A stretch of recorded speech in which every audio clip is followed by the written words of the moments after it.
दिल्ली धमाके पर Israeli PM Netanyahu का कड़ा संदेश। आतंक शहरों को हिला सकता है, हमारी आत्माओं को नहीं।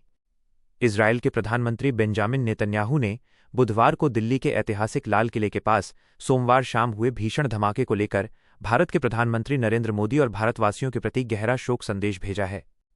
एक दृढ़ संकल्प वाले बयान में नेतन्याहू ने आतंकवाद के खिलाफ दोनों राष्ट्रों की अडिग एकता पर जोर दिया और कहा कि आतंक भले ही शहरों को निशाना बना सकता है, लेकिन यह कभी भी मजबूत राष्ट्रों की इच्छाशक्ति को कमजोर नहीं कर सकता।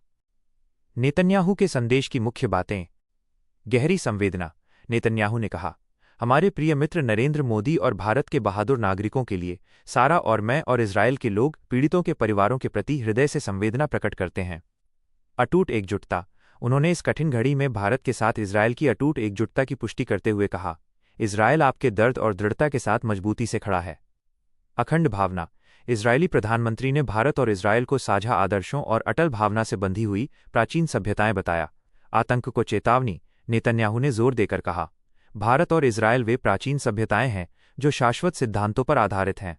आतंक हमारे शहरों पर प्रहार कर सकता है, लेकिन यह हमारी आत्माओं को कभी डिगा नहीं पाएगा। हमारे राष्ट्रों का उज्ज्वल प्रकाश शत्रुओं के अंधेरे को हमेशा पराजित कर देगा। धमाके की जांच और वैश्विक प्रतिक्रिया। यह संदेश ऐसे समय में आया है जब राष्ट्रीय राजधानी में हुए इस विस्फोट के बाद भारत के साथ वैश्विक एकजुटता बढ़ रही है। सोमवार शाम को लाल किले के निकट हुए इस धमाके में कम से कम 8 व्यक्तियों की मृत्यु हो गई और अनेक अन्य घायल हुए। कुछ रिपोर्ट्स में मृतक संख्या 10 या 12 भी बताई गई है।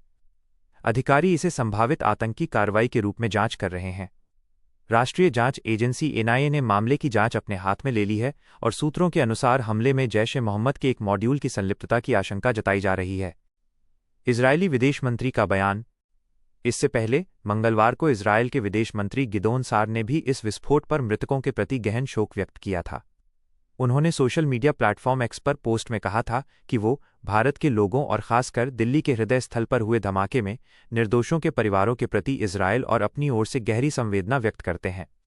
सार ने घायलों के जल्द स्वस्थ होने की प्रार्थना की और पुष्टि की कि आतंकवाद के विरुद्ध संघर्ष में इजरायल हमेशा भारत के पक्ष में खड़ा रहेगा। यह संदेश भारत और इजरायल के बीच आतंकवाद के खिलाफ साझा लड़ाई और मजबूत राजनयिक संबंधों को दर्शाता है।